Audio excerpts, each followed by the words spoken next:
Hi, I'm Shani Ferguson from just outside Jerusalem. Sirens on the northern and the southern borders in Israel today are the notifications all over everyone's phone in Israel. Hezbollah, what the news was saying that if there was nothing going on the southern border, the news would be nonstop about what's happening up north. It's just that what is happening down south is so intense that it's drowning out what is potentially going to be a huge fight on the Lebanese-Israeli border with Hezbollah.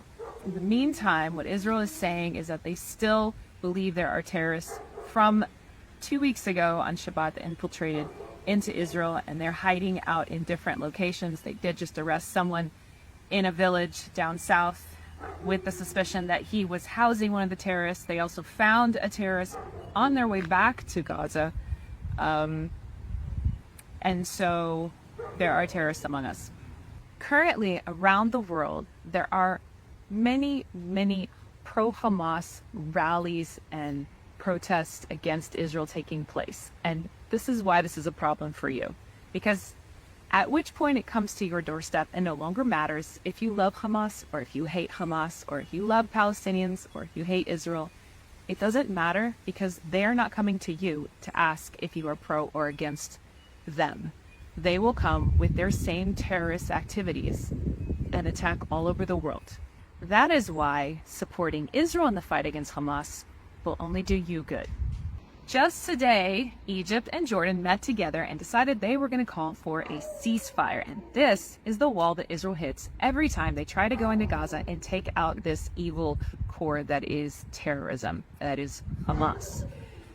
Thankfully, this round, the atrocities were so bad that there is a lot of support internationally, but usually this is the place that Israel reaches and then has to pull back and wait until Hamas does something else terrible. Currently, the body count in Israel is over 1,400.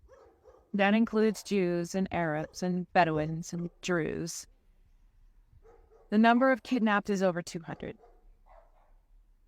There are still hundreds of bodies that have not been identified. They haven't been identified because it's virtually impossible to identify them from the remains that are left from the attacks on the 7th of October. Please understand what we're dealing with will only spread if it isn't stopped here. Israelis are coming together. Even I saw today on TV, there's a couple of girls, they're young teenagers, and they started a whole babysitting network for families whose husbands or wives have gone out to fight, and the 300,000 Israeli refugees are very much in need of babysitting. And so there's a whole babysitting network, and teenagers are doing what they can. Everyone is doing what they can. Thank you for doing what you can. We've been running all over the country, getting equipment for soldiers, everything from solar chargers so that they can be in touch with their families, to sweatshirts to keep them warm at night because the desert gets really, really cold. So thank you for being a part. Thank you for giving. Thank you for writing. I'm Shani from Jerusalem.